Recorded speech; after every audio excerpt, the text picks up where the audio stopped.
Okay, let me get slides up here.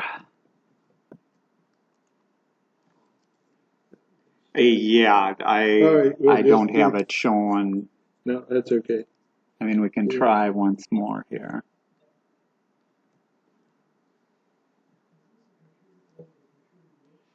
It just doesn't get there. No, not doing it. No, it's not yet. Yeah. Right there. Okay. Okay, we'll get started for the demo. I guess we'll just have to bring everybody. Everyone up. Oh, crowd. We've got more presenters than we've got people in the crowd. That's a bad situation. Okay, we'll get started. First, a few club agenda. Our next meeting, Wednesday, March 21st in the Baltic Room, and it'll be How to Make Your Smartphone Tablet Battery Last Longer by Chuck Scott. Next MaxSig is March 23rd. Officers, Jim Holman is the president, Linda Brown, vice president, Paul Ebert is our membership secretary, Mike Griffin over there is our treasurer and MaxSig. Stan Miller is our secretary, Andrew Pertusi is our communication coordinator, and I'm a director at large. Members old and new, you can pay to Paul. Since Paul's in here, you can give it to Jim there. And if you're changing your email, make sure you let us know. Suggestions for topics, talk to any of the board members. We're always looking for volunteers, and thank you guys for volunteering today. To present. If you don't want to present, we do have a monthly eBytes newsletter, and whether it's a sentence or a couple of pages, we'd love to have the article in there. Out on our website, we do publish past meetings, our slides and handouts. We do have our meeting recording where we do record. Our deal section, our monthly eBytes, and that's the list there. Any club questions before we get to the main topic? Okay, we'll turn it over. We'll each take turns here. Bob's going to go first, and then it'll be Jim, and then it will be me. So we'll let Bob go through here. Okay, well, hello. I was expecting a few more hands out here. My name's Bob Budewitz, and I'm going to talk about my experience with the Ubuntu flavor of Linux. So who is this guy anyway? Well, I'm retired after 34 years around here in the laboratories. Been using computers at work and at home since the mid-1970s. Got started on back in the days of HP and Digital Equipment Corporation mini computers, where a CPU was rack wide and like this tall and had, you know, the whole panel full of lights and lots of switches. You don't see that anymore. Advanced to some of the early HP microcomputers that didn't have an operating system. They ran HP Basic. Later, got onto Windows PCs, a little bit with a HP actual Unix system for a little while. I had a Tandy color computer at home and quickly outgrew the built-in BASIC on that and moved over to an operating system called OS 9, not to be confused with version OS 9 of the Apple operating system. This was an 8-bit multi-user, multitasking system for which the entire address space was a whopping 64K. How could you ever fill that up?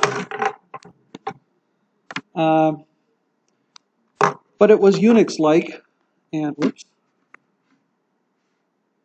Uh-oh. Now I've done it. I got lost. There we go. F5.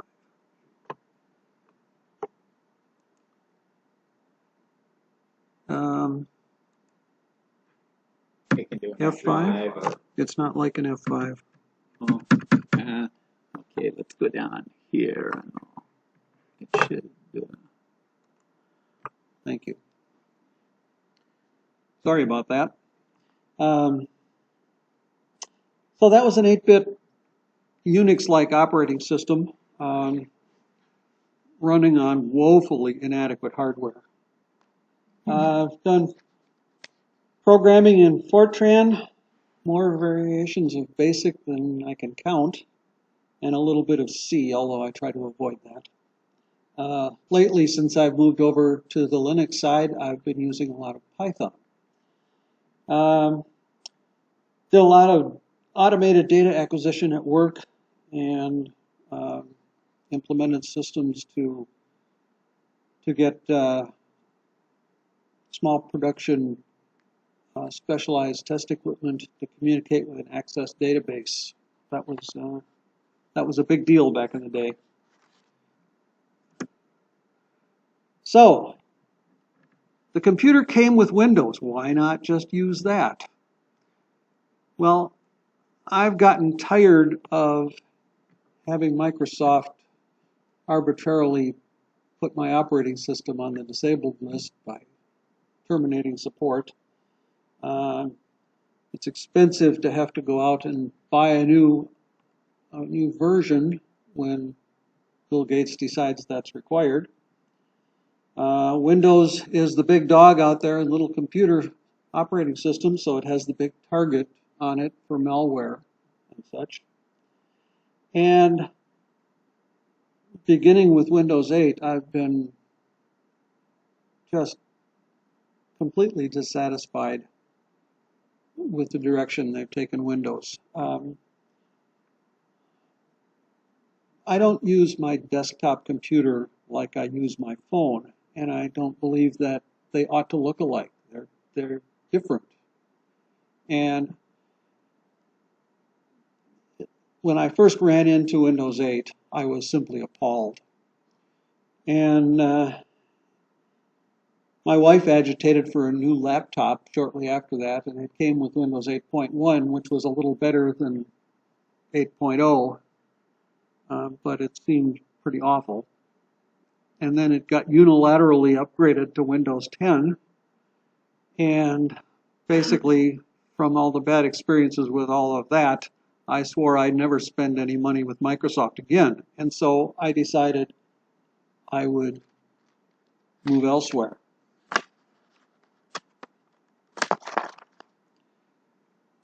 And so you can't just go to a new operating system because you don't like the old one. You kind of have to have some goals.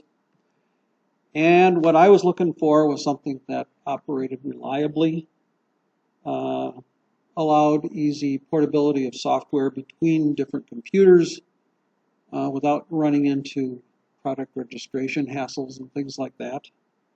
I wanted to be able to share files across my local area network. And whatever this new system was, it needed to play nicely on the network with Windows computers, which I'm not able to get rid of entirely. I wanted to avoid running a target for malware, and I wanted there to be a wide availability of free or low-cost software.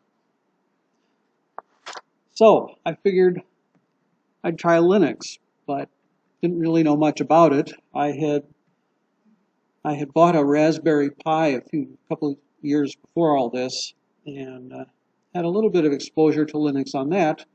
Thought maybe I'd give that a shot. But I discovered there's like a zillion different distributions of Linux. And this is, oops, sorry about that. This is absolutely not a complete list. And by rummaging around on the internet, I was able to find a lot of talk about Ubuntu. And I thought, well, I'll give that a try. And I don't really know how all these systems are different from each other, but I think Ubuntu is well supported, and I just dove right in.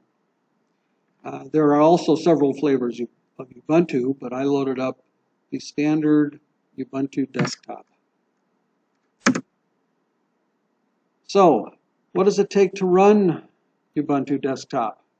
Now, when I did this, the current version was Ubuntu 14.04 long-term support, which means long-term is 5 years worth of support. I'm getting to the end of that. I think I have about a year to go on that. The requirements are a 2 gigahertz dual-core processor, 2 gigs of RAM, 25 gigs of hard drive space, a nice high-resolution display, and either a CD, DVD drive or a USB port for installation purposes, and internet access. My desktop machine, that was the intended victim here, is a 2.4 gigahertz, and it has 8 gigs of RAM, so it was comfortably above the minimum requirements. My laptop in the bag here does not meet these requirements. It's only a 1.6 gigahertz, and the most the motherboard can handle is 2 gigs of RAM, so it's very much not well suited for running Ubuntu, but I put it on there anyway. So that's the requirements, and here's how to do it. You go to, that was all on one line on my display. You go to www.ubuntu.com and you download the ISO image of the live CD. A live CD is a bootable CD from which you can install your system. I burned the image onto DVD. Now that's an issue. You can't just buy a pile of parts, put it together so that it looks like a computer, and then install Linux. You have to have a working system available in order to start, because you have to download this ISO image and then burn it onto an actual DVD. I did that in Windows XP, and I downloaded it through Internet Explorer, and XP doesn't have a native DVD burner software, and my copy of Nero came bundled with the DVD drive that failed on me and had to be replaced, and therefore didn't work anymore. So I was able to find a program to download to do that job, and I use a program called Image Burn for Windows. If you're doing this on a Mac, I am told that you can use Finder to burn this image. And there's a utility for Linux called Disks, which can do that also, but if you have Disks, you already have Linux, so you don't need to worry about it. Okay, now I was going to be conservative, and I wasn't sure this was going to work at all, so I did not install Linux next to Windows. I did not install Linux over Windows. I installed Linux on a blank drive. I wanted to be able to not shoot myself in the foot by doing this. So my systems are fully capable of being reverted back to the original Windows operating system by changing the disk back out. Okay, so anyway, I had the operating system installed, disk burned. I booted up the target system to the CD and installed Ubuntu from there onto the new blank drive. This is a much better picture than I was getting at home. That is a photograph of my monitor as booted up to the Linux live CD. You pick your language there on the left, and then you can either try out Linux without actually installing it, and it'll run from what's on the live CD slowly. Or, that's the big button on the left. Big button on the right lets you install Linux onto the hard drive. And it will ask you, do you want to install this next to the existing operating system, overwrite the operating system, or have cooler heads prevail and we won't do this at all. Since I was starting with a blank disk, I just installed Linux as the only operating system. And there's a few questions you get to answer along the way, and if you have to actually format a new disk, it's going to take a while. Wouldn't recommend starting this at 11:30 at night. Probably want to allow a little more time than that.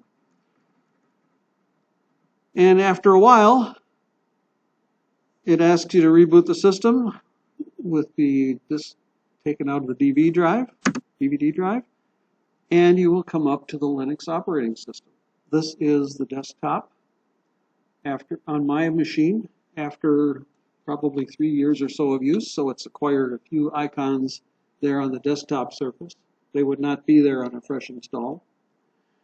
And the important things to see there are in the upper right-hand corner. There's an enlargement there above. That is the Linux equivalent of the Windows system tray. It has the clock and a few other goodies up there. And along the left-hand side of the screen, also enlarged on the left, is a thing called the launcher, which is buttons to launch various applications. The ones there are most of the ones that are installed on a clean install. This is an enlargement of some of the menus that get pulled down from that the system tray area. Starting all the way on the right there, the little thing that looks like a gear or a power switch or something is the system menu. And that lets you log in and out of the system, start up or shut down. Next over is the clock, and that's a formattable display clock. You can set it up to be, it'll tell the date, the day. You can have seconds or not, depending on how you want to have that show. If you click on it, you get that calendar display, which also can display things from your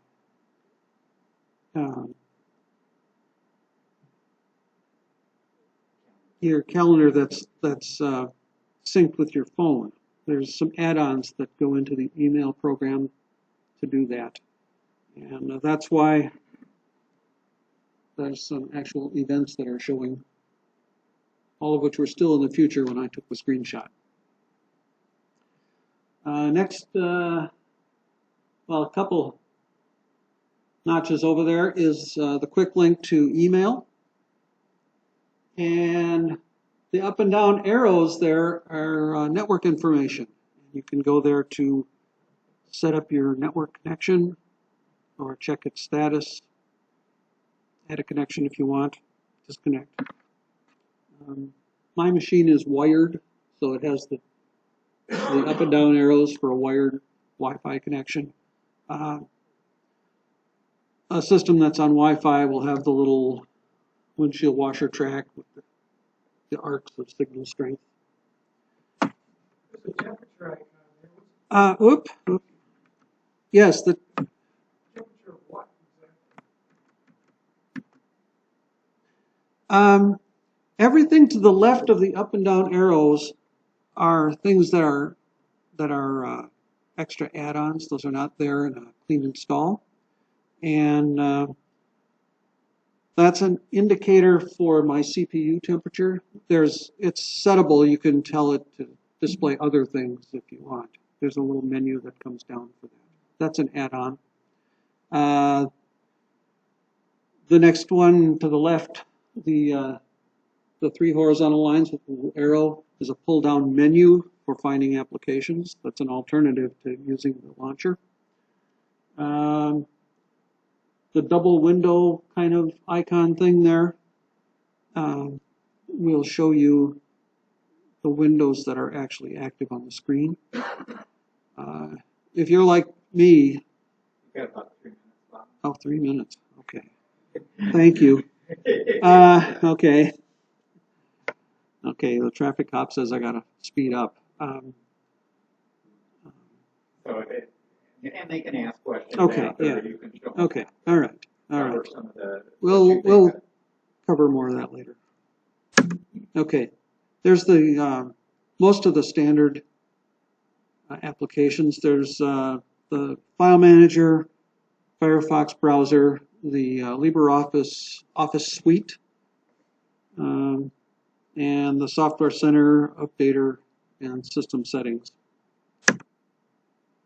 This is a thing called the Dash. It's sort of a Windows-wide search. You get this see-through window. And I just typed in GIMP, which I knew was installed on my system, and it found not only the application, but various files that are openable by that. This is the file manager view. Those are folders and some documents and some compiled programs in there. This is the full view of the file manager as viewing my LAN. And you can see we're playing nicely with 2 Ubuntu 14 machines, 1 Ubuntu 16, 2 Windows 95, Windows 98, XP, a Windows 10 machine, and 15 Raspberry Pis. That's the day all the lights dimmed. Something that I find useful is on the left-hand side, toward the bottom there, there's a place called Bookmarks, where you can mark a particular folder that you want a direct click to get to. That's kind of handy. This is software that I run regularly on my desktop machine. Mainly I do programming and a little electronic design, and I have a 3D printer that's under development, under design right now. So I've got software for that. There's plenty of programming language stuff there. I can do Python, C, HTML, Android stuff, and Arduino programming. And things for doing graphics, there's the GIMP bitmap editor, Inkscape for vector graphics, Audacity for audio recording and editing. And under utility, there's Samba, which allows file sharing with Windows systems. And the next 2 items under that are a couple of libraries that allow all these machines to be addressed by their name. So there's no need to remember IP addresses. So, am I satisfied? Yes, yes, yes. I have spent zero money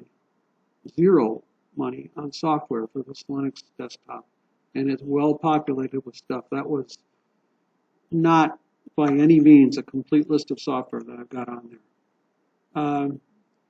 It's easily updated, it's easily networked, and the software availability, I'd have to say, is mostly good.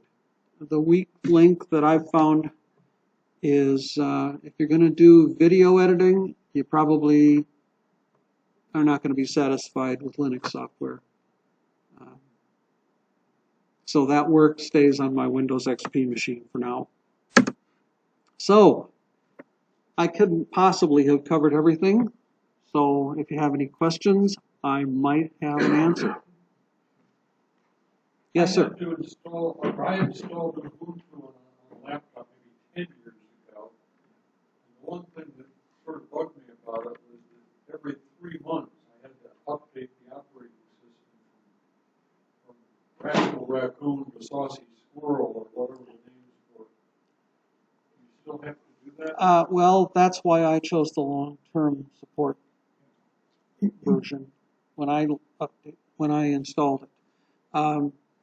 The current system is 16.04, and every time I run the software updater to do just, which is basically the equivalent of Windows Update, it nags me that the new version is available. Do I want to install it? And I keep saying no. I think operating systems should be bedrock. They shouldn't change. I guess my opinion on that would be kind of the opposite. There's no perfect operating system. They all have vulnerabilities and bugs, and you really have to take advantage of the updates. Otherwise, your machine is susceptible to hacking and other vulnerabilities. Even Linux itself, they'll say, because there's all kinds of holes in all of these operating systems. So if you think you're going to put on an operating system or a package and not update it,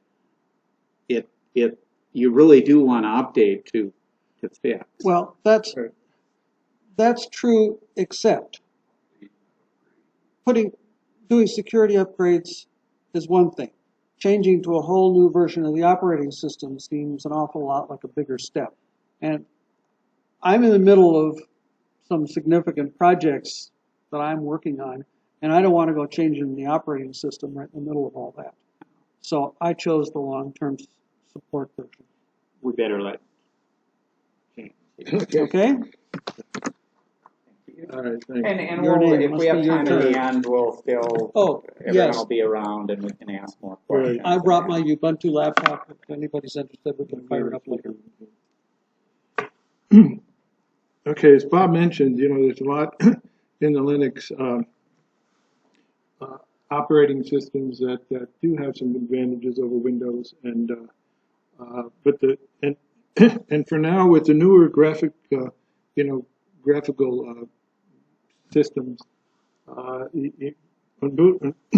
you're using Red Hat or Ubuntu or SUSE or any of them, they're pretty easy to use. I mean, they're point and click. For example, the newer sections, and they have all the basic operations. Bob showed you most of them. I mean, they have emails, they've got browsers, Office software, whether you use an Open Office or LibreOffice, the networking. You can load Skype on. You can load, many different programs. Solarium if you're in astronomy, or so you do have those operations. So I picked SUSE when I was back in 2006. I started using SUSE Linux for my main computer, and it did all the email, browsing, all the general things on there, because it at that time it was supported by Novell, and they did have a book documentation that you could get, so you could start to really understand the system, because it took a little more,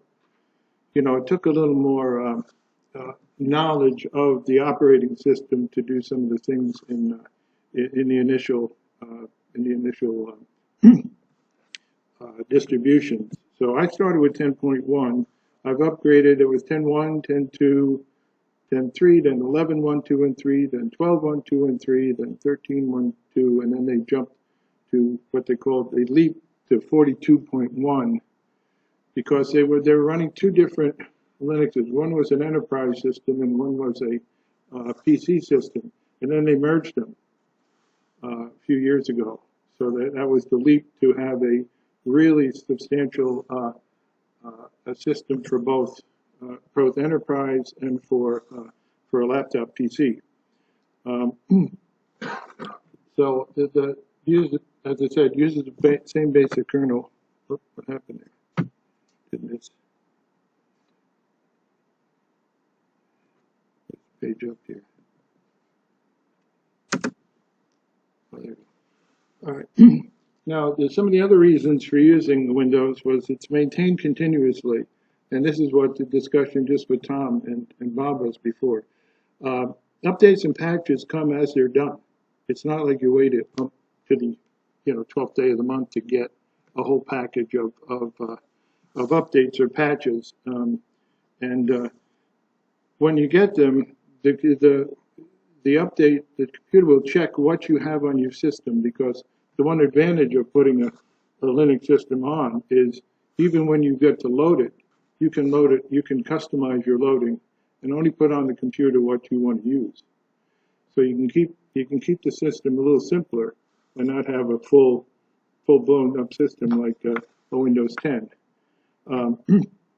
So what happens is and what I specifically like about it is when you get an update, you can go in and it gives you the information on the update. So you can look at what version you have, what version is being installed, why it's changing, what bug is being fixed, and then what files are being affected by the update. Now, if you try to do that, every update that comes with Windows, you've got to go back to the Windows, into Microsoft, look up every, and I wonder how many people really do that. Look at what is exactly that upgrade doing. And you have your choice of whether you want to upgrade it or not. And it does a conflict check. Al? Is firewall and antivirus and all that stuff available? Yes. Yeah, there are antiviruses. ClamAV is probably the biggest one, and now they have a graphical interface for that too that makes it really simple to use. But for the most part, these systems are more isolated because you have an administrator. When you put the operating system in, you put it in as your administrator, and then when you go to your files, you put it in as a user, and they're separated so that no change can be really done on the basic computer without you going in as an administrator and doing the change. So there's kind of a little bit of a safety with the separation of administrator and so when you want to put in updates, you have to go in as an administrator. You have to put in the password and then do the updates. So it kind of separates that. And if you see as an administrator something's wrong with what's going on here, you don't put it in. So and another nice thing is in the software management portion of at least with Sudi, and I think Ubuntu and others have it too. You can go into software management, and let's say you loaded a newer version of some software that you were using, and you were having problems with it working with some of your older files, or working with, or you just don't like the way it works. You have the option of clicking back to the older version, having uninstalled that version, install the old version back on, and the computer is like it was, without having to change, without having to recompile. You do that on the fly. I mean, the computer will still run then, because of the way Linux works is that you have a big system and everything it uses is a file. So you're updating here and the basic system is running as it is. You run it back? Yep, you can run backups and all. It just, everything, really everything you can do on a Windows computer, you do on a Linux computer, backups, updates, and the whole thing. It's just that there are, as Bob mentioned, I mean, if you're really into doing photo, want to do Lightbox or the GIMP will do everything, but it just isn't doesn't work as well, and it's slow, and sometimes it'll lock up, and it's more of a complicated version to use. So if you're doing video editing, photo editing, things like that, the Windows systems do work better. But I mean, as Bob said, here are some basic components. For SUSE, you have this YAST setup control, which will, and I was going to try to do a demonstration here, but we're having some technical difficulties. We tested last week over in the last time meeting over in the vault screen and it worked, but here we're having some issues with getting this computer to show up on the screen. But I was going to show you some of these. But these are a bunch of basic items that I have in this portable unit. The YAST is the administrator control of the entire computer. Your hardware, your network connections, your firewalls, all of those can be done through that system. And but then all the others you use right in your, as your user. So you have I have the LibreOffice, the file system, the monitor. Shotwell is kind of a nice little basic photo. If you just want to do cropping and, some minor changes, tint changes, exposure changes, things like that, works very well. If you want to do layering, it doesn't do that. So it's a limited but very kind of efficient little photo organizer. And it has an evolution email calendar. Bob had showed you kind of a picture of what that would look like. You have a calendar and your emails and all coming in. And you can load a number of other components on it. I mean, I've got Skype here, VCO media reading. I have Solarium on here and a few other. And you can put a number of games, and there's just more and more things becoming available for Linux.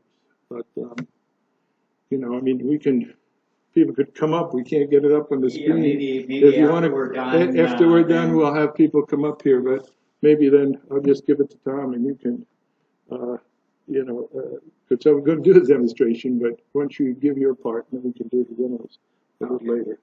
Okay.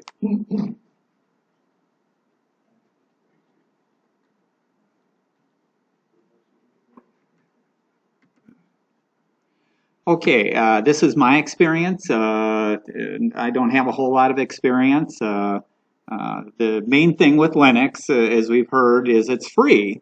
It's a free computer operating system and is an alternative to Windows and the Mac OS. It's maintained by an open community of programmers. That's both good and bad. You do have some crap out there. I mean, there's people that have different ideas. But, on the plus side, there's lots of good stuff. Linux is packaged as a Linux distribution. So you heard the word distribution or distro for both the desktop and server uses. It's been around in server form for more years than the desktop version.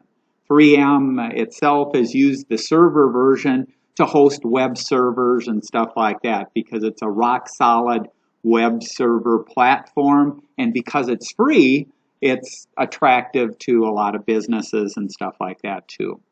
But there are lots of these distros. There's hundreds of distros. So what you've seen is Bob was showing one version. Jeff has another version. I use a third version. There's hundreds of them, and they vary by features, the software that's included with them, the size, the machines that they'll run on, the ease of use, the GUI varies widely, and the platform supported and other things there. What are some of the reasons to use it? I mentioned before it's free, and the software, virtually all the software is free there. You won't walk into a Best Buy and say, get me to the Linux section. I'm ready to buy TurboTax. There is no such thing. So there is no commercial software for Linux there. Runs on older or lower level CPUs, RAM, software. So it's great for that. Security. I'd take a little bit of argument there. It has just as many holes as you find in the other operating systems. It's just that it's not a lucrative market to go after. There's so few machines out there that hackers and other people, bot providers and stuff like that, don't say, well, the first thing that I'm going to work on is hacking into these Linux systems. They hack into a Linux system, and in most cases, all they've got is older stuff. They don't have anything new. Stable. It tends to be a little more stable because there's less complexity in the operating system than you find in a Apple or a Windows there. It forces you to educate yourself on how the computer works. So if you're a programmer or if you think logically and want to know how some of these things do, Linux is the operating system for you. It's customizable. You can customize everything in the world. You can change anything in the world in there. community support, because it's supported and stuff like that. You can ask a question. You can say, well, does somebody know how to do this or that? Chances are there's another version or a distro or something that'll get you what you want there. And it's perfect for programmers. So if you're into programming and that, it's a good one there. Reasons not to use it. It doesn't run most Windows or iOS software. There's capabilities of doing dual boots. There's capabilities of emulators that can be loaded out there, and they can run some, but it's kind of like if you've ever tried with Windows from version to version, some stuff works, some stuff doesn't. 32-bit, 64-bit drivers, all kinds of issues there. But for the most part, you're stay away from trying to run Windows and iOS software. Find an equivalent Linux and be happy with that and use that.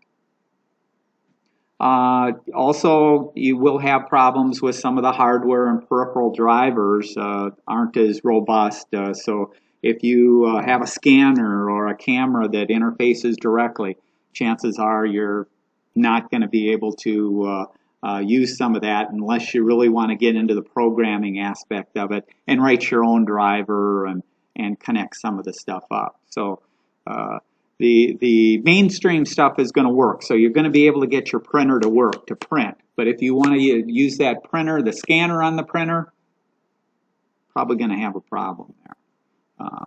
So just some things there. Command line admin.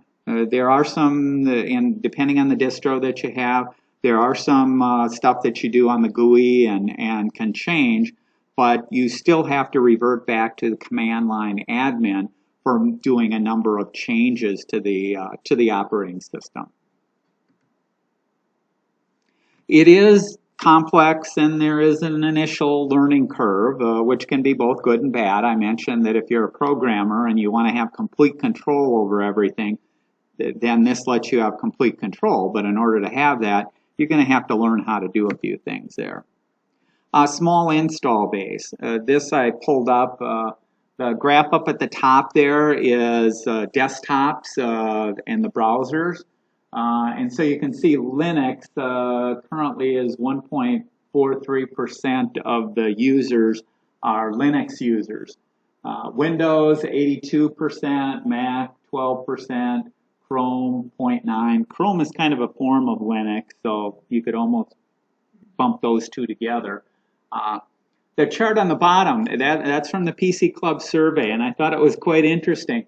We almost mimic exactly what the real world is there. We have 78% of our base is Windows, Apple 13%, Linux 2%, Chrome 0%, and other 7%. I'm not sure. The other is people who didn't put down what they know. This is, well, up on top there, I got that from Wikipedia. Desktop OS market share according to StatCounter, unknown. And this depends on what website you're talking about. So I don't know there, but I would guess this is a fairly accurate global number. I mentioned in here it changes constantly. And it does change constantly. The good and the bad is literally every day you can be doing an update. If you have a number of applications on your machine, there are changes every single day. So if you like iTunes, where iTunes is updating all the time, that's kind of what you got. You got the iTunes of operating system. Too many distros. Because there are so many there, you know, you have your flavor, you have this, and you see something and you go, oh, I don't know, should I change over? Should I do this? You can be chasing your tail if you're going from distro to distro, because there are so many different ones, and this has this nice feature, and this one has this nice feature, and this one has this nice feature. There isn't just one that has everything that you want, or is the best for that matter, because some of them are going to run better on a lower powered machine and stuff like that. So it really is a little complex there. It's not as fast as it used to be. And the reason I put that, and these I pulled up and did a search on the internet for some of this stuff. And this, the complaint there is, when it first came out, like any operating system, it's this big. As years go on, it grows and grows and grows and grows and grows.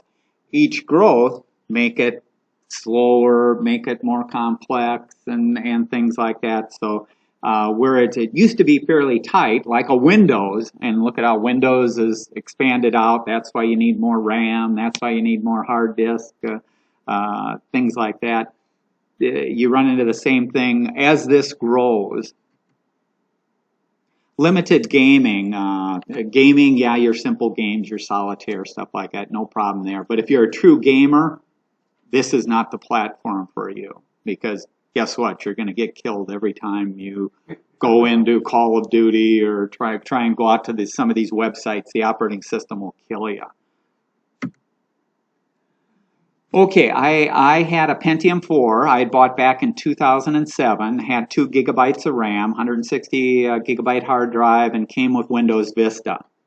And since Vista wasn't getting updated, don't use an operating system that isn't getting updated. You leave yourself vulnerable to hacks and stuff like that, so you don't want to use that or connect it to the internet or do anything. So I thought this is an opportunity to play around with Vista. I did a search for the distros out there, and I saw a YouTube video on LXLE distro, and it looked good, so that's what I ended up loading. I created an install DVD disk and loaded it without any issue. Distro came with lots of software, as we've seen. Standard comes with all these packages and stuff like that. The only thing I installed after is I prefer the Chrome browser because I can share my bookmarks and do other things and stuff like that. So I loaded the Chrome browser, and this is a Chrome browser that is written for Linux there. Some of the comments. Not as user-friendly as Windows. So if you want a user-friendly experience, this isn't necessarily the operating system. Again, it's geared more towards getting into the nuts and bolts, programming, finding things out there. I thought this was interesting. This is an example of some of the user-friendliness there. The first time my machine went to sleep, so I left it sitting there, and after 15 minutes or whatever, the screen went to sleep there. I attempted to wake it up. When I hit any key, the desktop kind of came up, and it was in blur mode, so I couldn't see the desktop. There was no input box to enter in a password. There was nothing on the screen. As I hit a key, this thing kind of spun around on the screen, but I wasn't sure what it was doing. I thought it was a bug. I thought I couldn't get out of it, but it turns out you're just supposed to enter your password in, and then it'll unlock. But it's, again, this user interface kind of doing things a little bit different there. Also, I found that the X at the top right-hand corner of the Windows doesn't always close the software. That's optional for software developers, I guess, to close or not close the application there. And that's what you run into because, again, this is open source. Developers program different ways, different features, different functions. Some of them show, nah, X isn't going to close us, isn't going to do it, things like that. Prior to the last update that I did of my distro there, whenever you clicked on something that required time to process or do something, the cursor just stayed as an arrow. There was no indication that you had clicked on it. It wasn't an hourglass. There wasn't anything in there. With this last update, it now does show a little clock. The cursor turns into a clock, so it gives a little bit of feedback. And so that's fixed in this most current version, but that's an example of how many years did people have to use it without there being any feedback there. So the GUI and the feedback, yeah, a little sketchy on some of these versions. Again, each distro is different. You'll see the look and the feel and everything is different there. I mentioned here I would not use it as my only PC. So I wouldn't get rid of Windows, or I wouldn't get rid of Apple, my Apple computer, and say that's the only machine I'm going to use, because unfortunately, as Bob and Jeff have said, there's some software that really isn't out there, or some things that work there. But taking an old machine and doing stuff with it certainly is interesting there. Works fine as a backup or a special setup machine. We're almost out of time there. Why don't, well, I'll wait on this. I have a link of the LXE demo, and that'll be out on the website, so you can take a look at that to see what it looks like and how it operates there. And if you want more information too, you can search for Linux or anything on YouTube, and you can find demonstrations and different versions and look at stuff there. I mentioned this. This is ZDNet just came out a few days ago, actually, with the most popular Linux desktop programs. And so there's a link also there to their review of some of the different desktops there. So that's the end there. Maybe if you want, Jeff can kind of show what he's got, or if people have questions on Linux and what's out there, the three of us will try and answer them. Any questions, comments? I don't know, so Linux 32-bit versus 64-bit versus how far back you go, but the processors that people tend to run them on, and any recommendations in that area? Depending on the distro, if you get a newer distro, you probably want a 64. Although I will have to say, like Tom, I took the Lead 42.2 and put it on an old T40, and it ran. Hello. It didn't run well, but it ran. And so, you know, you can get them to run on slower machines, and I think that's why Ubuntu is used in most of the developed worlds. That seems to be the software that's being used because they have older equipment, and it's, you know, it's easier to use. And I think a point with Tom's one, Skype used to have a good program, 4.3 for Linux. It worked fine. Microsoft bought Skype. They put out a new version, 8. And now they're already into 8.16 for Linux, and it still doesn't work very well. So, you know, you still have audio problems with it. No, they don't support that, and they've taken that out. So, you know, so you have some issues there. Yeah. Well, it works, but after about 5 minutes, the audio kind of goes, it tries to buffer too much, and then it just gets all cracked. Okay. When social media, YouTube, Facebook, Any browser that you're using, so I can go and in my demo I go up to like the PC site and I open up a PDF, and so PDF viewing, going out to if I wanted to use Google Docs, I can use Google Docs, you know, because I'm going through a browser, using the web service up there. It supports the browser fine, and so that brings up a good point. Certainly, anything that you're doing on the web is going to work pretty, you know, have no problem there, and you get whatever version they have out there. Firefox works exactly the same on Windows and on Ubuntu. Yeah, it's seamless. At the other end, the number of databases that are used as a backup for social media, you know, you're looking for all of your pictures and messages, a lot of those are run on Linux. Many of the servers, in fact, there's probably most. Yeah, probably most because of the cost and it working well with different hardware platforms and things like that.